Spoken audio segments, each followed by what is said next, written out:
Fils et du Saint-Esprit.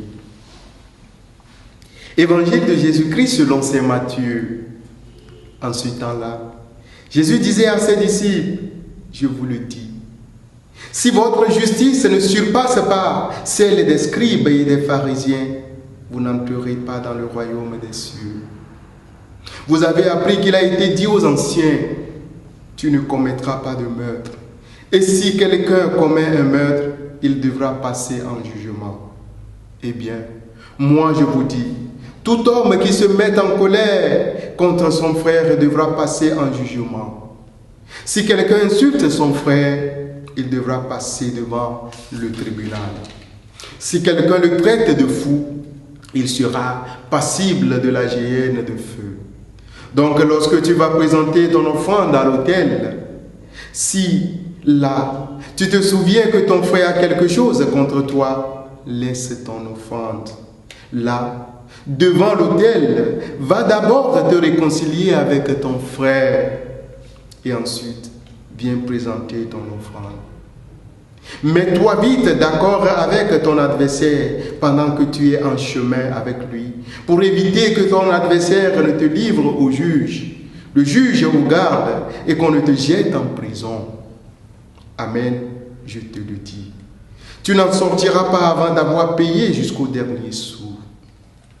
Acclamons la parole de Dieu. Louange à toi, Seigneur Jésus. Frères et sœurs en Christ et bien-aimés de Dieu.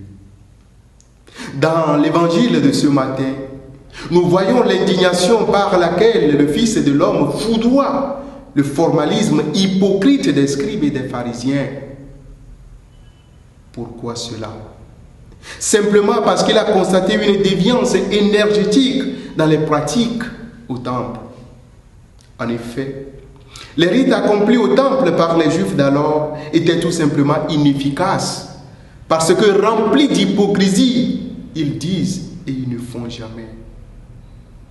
C'est pour mettre en garde ses disciples contre cette sournoiserie, ce double jeu, cette double vie que les pharisiens et les scribes mènent jusqu'à l'intérieur même du temple d'adoration que le Seigneur dit à ses disciples. Si votre justice ne surpasse pas celle des scribes et des pharisiens hypocrites, vous n'entrerez pas dans le royaume des cieux. Quelle menace, frères et sœurs! Oui, une menace justifiée, une menace qui incite à la conversion, une menace qui appelle à l'authenticité de vie chrétienne et à la justice. Frères et sœurs en Christ, l'interpellation de Jésus pour ceux qui sont à sa suite va encore plus loin lorsqu'il les enseigne le lien intrinsèque qu'il y a entre l'offrande et le pardon. Il leur dit ceci. Si tu vas présenter une offrande et tu te rappelles qu'il y a un problème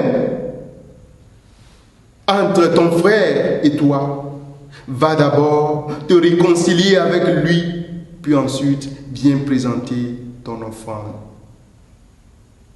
Ceci pour dire que les offrandes que nous présentons devant l'autel du Seigneur, en gardant nos frères et sœurs dans notre ventre, en les enfermant dans nos prisons, dans la prison de nos cœurs, sans se réconcilier avec eux au préalable, n'a aucune odeur devant Dieu. Et même devant les hommes, cela n'a aucune odeur. Malheureusement, il y en a qui en font autant parmi nous. Tu vois des frères et sœurs qui ne se parlent pas, mais qui vont communier à la table du Seigneur. Quel sacrilège!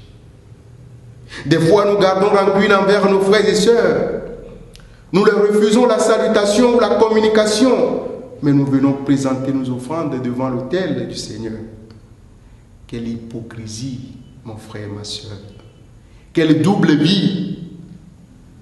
Réconcilie-toi avec ton frère et ta sœur avant d'aller faire ton sacrifice.